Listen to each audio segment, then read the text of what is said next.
इन दिनों social media influencer Harsha Richharia खूब सुर्खियां बटोर रही हैं। सोशल मीडिया पर हर्षा को महाकुंभ की सबसे खूबसूरत साध्वी भी कहा जा रहा है। हमारे संवाददाता अभिषेक पांडे ने social media influencer Harsha Richharia से खास बातचीत की है।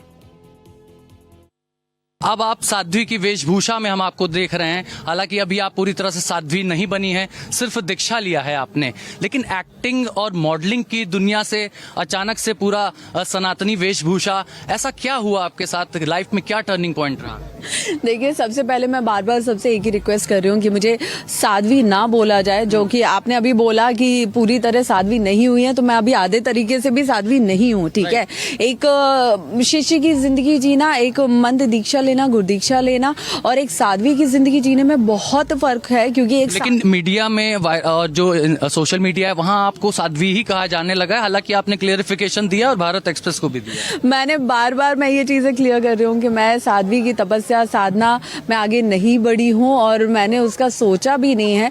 लेकिन जो मीडिया ने या सोशल मीडिया के जरिए, ब्लॉगर्स और इन्फ्लुएंसर्स के जरिए मुझे जो साध्वी का टैग दिया गया है वो गलत है, वो नहीं देना चाहिए अभी फिलहाल मुझे। तो आगे के लिए आपने सोचा है? गुरु मंत्र तो आपने ले लिया, सनातन धर्म को आप अपना ली हैं, पहले भी आप सनातनी ही थी, लेकिन अब इस वेशभूषा में हैं आप, जो गेटअप है आपका वो भी तेजी से वायरल हो रहा है। तो आगे का क्या आपका प्लान है कि आप भविष्य में ऐसी ही वेशभूषा में रहने वाली हैं, ऐसी ही दिखेंगी, या पुनः हम देखेंगे कि मॉडर्न ड्रेस में आप नजर आएंगे? नहीं, आप मुझे अब मॉडर्न ड्रेस में, मुझे दुख के साथ कहना पड़ रहा है कि उस ड्रेस में आप मुझे नहीं देख पाएंगे और काफी टाइम से लोगों ने मुझे उस ड्रेस में देखा भी नहीं है।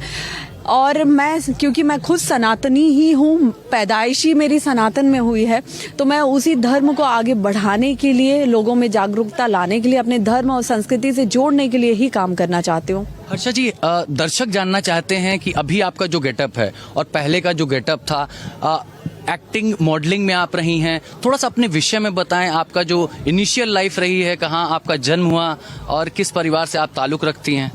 मैं बुंदेलखंड के एक ब्राह्मण फैमिली से रिश्ता रखती हूँ, जहाँ मेरा जन्म हुआ है। मेरी पेरेंट्स हैं वो भोपाल में रहते हैं और वहाँ से मेरी शुरुआत हुई। भोपाल में मेरी स्कूलिंग कॉलेज हुई और उसके साथ ही मेरी इवेंट इंडस्ट्री में मेरा स्टार्ट हुआ। एज एन एंकर मैंने काम किया और उसके साथ मैंने देश में ही नहीं बल्कि विदेशों में भी काफ़ी काम किया है। मैंने एक्टिंग की है, सब चीज़ें।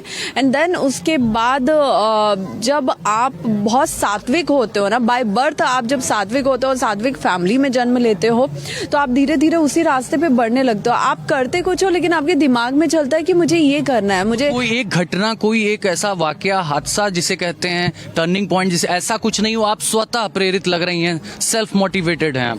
ये काफी सवाल मेरे पास आ रहे हैं कि जिंदगी में ऐसे क्या दुखद हुआ है जिसकी वजह से आप यहाँ चली आई, इस रास्ते पे आगे बढ़ रही है।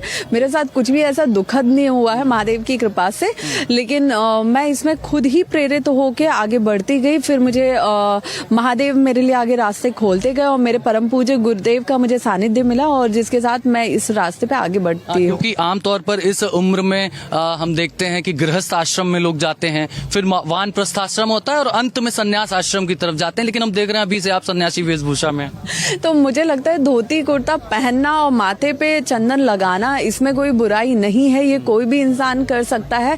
और अभी फिलहाल मैंने सन्यास के लिए, मैंने साध्वी के लिए कोई दीक्षा नहीं लिया। आगे ऐसा होगा नहीं होगा मैं इसके बारे में कुछ नहीं कह सकती, लेकिन मैं यहाँ पे महाकुंभ मेला में आई हूँ सिर्फ और सिर्फ सनातन धर्म को और ज्यादा गहराई से जानने के लिए, अपने गुरुदेव के सानिध्य में, और लोगों को उसके प्रति जागरूक करने। कितने साल पहले आपने ये गेटअप लिया है और कब से आपने एक्टिंग को? देखिए, अभी तक ऐसा हो रहा था, मुझे एक्टिंग को छोड़े हुए कुछ टाइम हो गया है, लेकिन अभी तक ये हो रहा था कि मैं जब मंदिर जा रही थी या मैं साधना में रह रही थी या मैं गुरुदेव से मिलने जा रही थी, उस टाइम ही मैं इस गेटअप में रह रही थी।